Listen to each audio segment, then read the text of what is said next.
Boa noite, o Conexão Porto Indústria desta segunda-feira está começando. Os custos médios do frete marítimo estão em curva ascendente neste ano, principalmente por conta da violência no Oriente Médio. Agora, outros fatores começam a afetar novamente o setor, sugerindo um novo aumento nas taxas em cerca de 10%. O empresário santista Mário Veraldo, CEO da MTM Logics, com sede no México, falou sobre esta situação que deixa o setor apreensivo. Ninguém esperava que isso fosse acontecer agora com a magnitude que está acontecendo. Tá? A gente está vendo uma volatilidade que é muito similar ao que aconteceu durante a época da pandemia, que era inesperado. A gente não esperava, acho que ninguém na indústria esperava que isso fosse acontecer. Agora, desde dezembro, a gente vem monitorando a situação do Mar Vermelho e a gente sabe, né, eu tenho quase 30 anos na indústria, a gente sabia que isso ia gerar um impacto muito grande na parte de cadeia de suprimento internacional. Por quê? No final das contas, você está agregando quase 50% no tempo de trânsito entre a Ásia e a Europa. E você precisa ter mais navios, mais contêineres para isso acontecer. Um problema que começou a se desenhar em 2023. A gente teve um ano passado com um frete muito baixo, tá? Teve uma redução muito grande, em virtude até da entrada de novos navios nas rotas internacionais. Com essa mudança, né, dos navios não poderem passar mais pelo Mar Vermelho, então você teve um equilíbrio. E o que acabou desequilibrando foi a economia americana, que continua muito forte, a gente está vendo isso.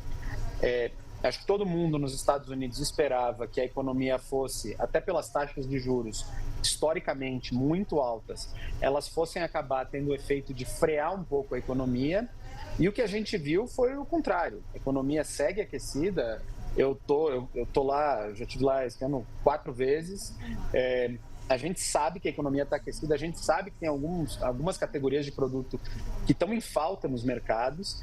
Então, assim, todo mundo esperando que a economia fosse esfriar um pouco, ela não esfriou, os inventários estavam baixos. A hora que vamos, então, trazer os inventários para o nível histórico saudável, esse boom acabou fazendo com que, primeiro nos Estados Unidos, mas hoje tem um efeito secundário no México, eu posso explicar ele também, que acaba causando um efeito global. A gente está vendo isso de maneira geral no mundo inteiro, uma situação complicada agora com os fretes de contêiner. Segundo o último levantamento da Confederação Nacional da Indústria, o aumento do preço do frete foi considerado o principal problema nos negócios para 90% das empresas com operações de comércio exterior. Uma instabilidade nas tarifas que também gera impactos para o consumidor, já que estes valores precisam ser repassados e provocam reajustes nos preços. Eu acho que o Brasil ele pode se tornar uma opção muito importante quando a gente fala de nearshoring. A gente vai falando isso há alguns anos. Por quê? Porque essa substituição não é uma substituição. Na verdade, o México, a América Central, estão agregando cadeias de suprimento para servir os Estados Unidos e reduzir a dependência da China. Essa dependência ela não vai zerar, ela vai continuar por décadas, porque tem uma infraestrutura muito grande de produção lá. E o Brasil, até pela característica, pela vocação do país em alguns tipos de produto, ele tem esse papel também que ele pode ser parte do nearshoring e deve ser parte do nearshoring também. E tem uma característica do que está acontecendo hoje, o Brasil tem uma importação muito forte da China também, e aí eu acho que vai ser o primeiro ponto de problemático, porque hoje o que tá ocasionando essa subida de frete, na verdade, é o mercado China e Estados Unidos, que por incrível que pareça, todo mundo esperaria que estivesse baixando, mas não é o caso, ele continua crescendo, não na velocidade que está crescendo China-México, e o mercado China-Brasil também está crescendo. Então, existe um crescimento, e esse crescimento faz com que os fretes subam. Mário Veraldo também faz um alerta para as empresas que atuam no setor. Existe uma desconexão imensa entre o que está sendo vendido pelas empresas e a quantidade desse produto que elas estão comprando.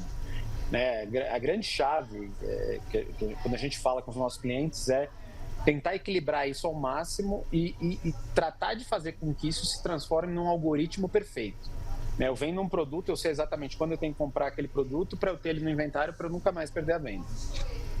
Isso é uma ciência exata, que tem uma série de implicações e uma série de coisas que precisam ser pensadas na cadeia de suprimento do cliente. A grande maioria dos clientes não tem esse nível de planejamento, né? E não entendem como fazer isso acontecer. Hoje, a tecnologia que a gente vê hoje disponível no mercado, ela já pode atender esse tipo de problema e resolver esse tipo de problema, mas ela não é utilizada. Acho que as pessoas têm medo, é muita matemática, é muito complicado. Então, a gente vê uma resistência muito grande e tem o papel, principalmente nas empresas um pouco menores, os compradores ou até os donos, eles falam, não, eu sei o que eu preciso comprar, né? E de repente não está alinhado exatamente com a saída na ponta. Isso que a gente está vendo nos Estados Unidos hoje, e foi o grande gatilho dessa subida de frete, tem muito a ver com isso. Todas as pessoas tentaram ganhar do mercado em relação àquilo que elas estavam comprando e de que maneira os inventários deveriam ser construídos, e elas acabaram fazendo. Eu estive em São Francisco há um mês atrás, entrei numa loja, num supermercado, e tinha espaços vazios nas prateleiras como eu nunca tinha visto nos Estados Unidos. Então, assim, o fato de você tentar ganhar do mercado, não ir gerando essa adaptabilidade na sua cadeia de suprimento, é o grande problema. Então, quanto mais as empresas conseguirem ir se adequando, né, e fazendo com que os sistemas inteligentes consigam pensar tanto o planejamento da demanda, conectar isso com a venda e integrar essa cadeia, é aonde elas vão começar a não sofrer tanto quanto elas estão sofrendo hoje, porque tem muitas empresas sofrendo hoje com a questão do aumento dos fretes. E após vender 20 aeronaves Ipanema 203 durante o AgriShow em Ribeirão Preto, a equipe de aviação agrícola da Embraer vai participar do Bahia Farm Show, a maior feira de tecnologia agrícola e negócios do norte e nordeste do Brasil. A exposição acontece de 11 a 15 de junho na cidade de Luiz Eduardo Magalhães. De acordo com a organização do evento, a previsão é de que mais de 100 mil pessoas visitem a 18ª edição da feira, que conta com a presença das maiores empresas de máquinas, implementos, insumos, aviação e serviços no Brasil. Movido a etanol, o Ipanema 203 também tem realizado uma série de testes para homologar a primeira metodologia de aplicação aérea de defensivos biológicos no Brasil. Projeto pioneiro para promover a sustentabilidade no agronegócio nacional é liderado pela Koppert, líder mundial no desenvolvimento e produção de bioinsumos para a agricultura. Vale lembrar que a Embraer detém cerca de 60% de participação no mercado de aviação agrícola no Brasil. E o presidente da Autoridade Portuária de Santos, o Anderson Pomini, conheceu drones submarinos produzidos em Xangai, no primeiro dia da missão na China neste domingo. São equipamentos já utilizados nos estuários chineses para monitorar as atividades náuticas. O presidente da APS examinou os drones, satélites e outros equipamentos que podem ser empregados na fiscalização ambiental e também no combate às drogas e em outras operações de repreensão ao crime, que são atribuições da Polícia Federal, mas podem contar com tecnologia fornecida pela autoridade portuária. Acompanhe o que ele disse logo depois de conhecer os equipamentos. Xangai, China, na empresa Beidou Rantal, conhecendo os drones submarinos. Este opera de forma programada.